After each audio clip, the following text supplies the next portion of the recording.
सुरतराजा की कथा। सुरतराजा की कथा कथा देवों द्वारा पूजा किए गए जिन भगवान के चरणों को भक्ति सहित नमस्कार कर सुरत नाम के राजा का हाल लिखा जाता है। सुरत अयोध्या के राजा थे। इनके 500 स्त्रियां थीं। उनमें पट्टरानी का पद महादेवी सती को प्राप्त था। राजा का सती पर बहुत प्रेम था। वे रात दिन भोंगों में ही आसक्त रहा करते थे। उन्हें राजकाज की कुछ चिंता न थी।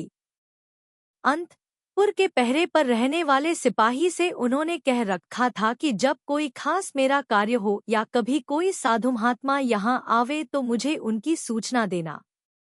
वैसे कभी कुछ कहने को न आना। एक दिन पुण्योदय से 1 महीना के उपवास से दमदत्त और धर्मरुचि मुनि आहार के लिए राजमहल में आए। उन्हें देखकर द्वारपाल राजा के पास गया और नमस्कार कर उसने मुनियों के आने का हाल उनसे कहा।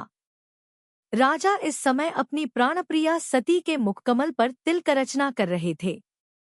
वे सती से बोले, प्रिये, जब तक कि तुम्हारा तिलक न सूखे मैं अभी मुनिराजों को आहार देकर बहुत जल्दी आया जाता हूँ।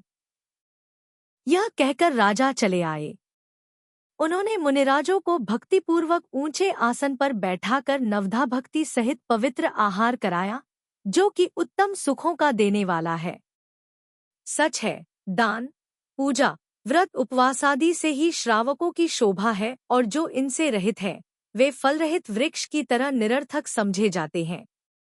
इसलिए बुद्धिमानों को उचित है कि वे पात्रदान, जिन पूजा, व्रत उपवास आदि सदा अपनी शक्ति के अनुसार करते रहें।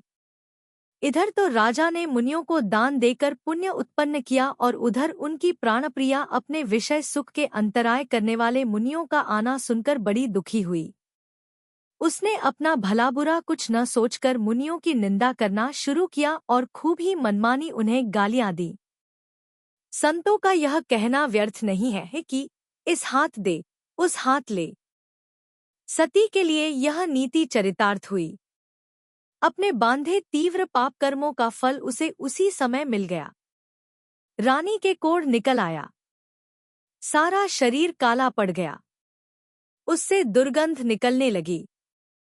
आचार्य कहते हैं, हलाहल विष खा लेना अच्छा है, जो एक ही जन्म में कष्ट देता है, पर जन्म जन्म में दुख देने वाली मुनि निंदा करना कभी अच्छा नहीं।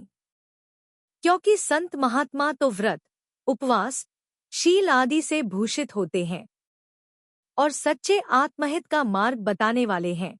वे निंदा करने योग्य कैसे हों?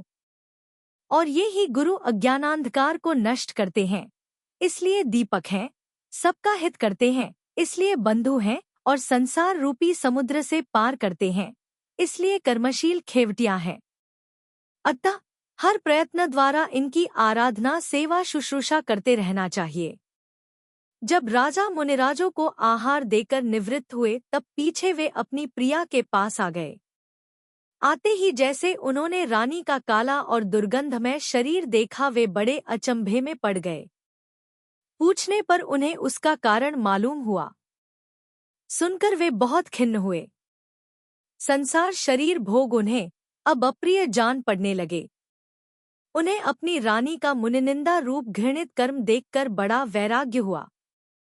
वे उसी समय सब राजपाट छोड़कर योगी बन गए और अपना तथा संसार का हित करने में उद्यमी बने। समय पाकर सती की मृत्यु हुई।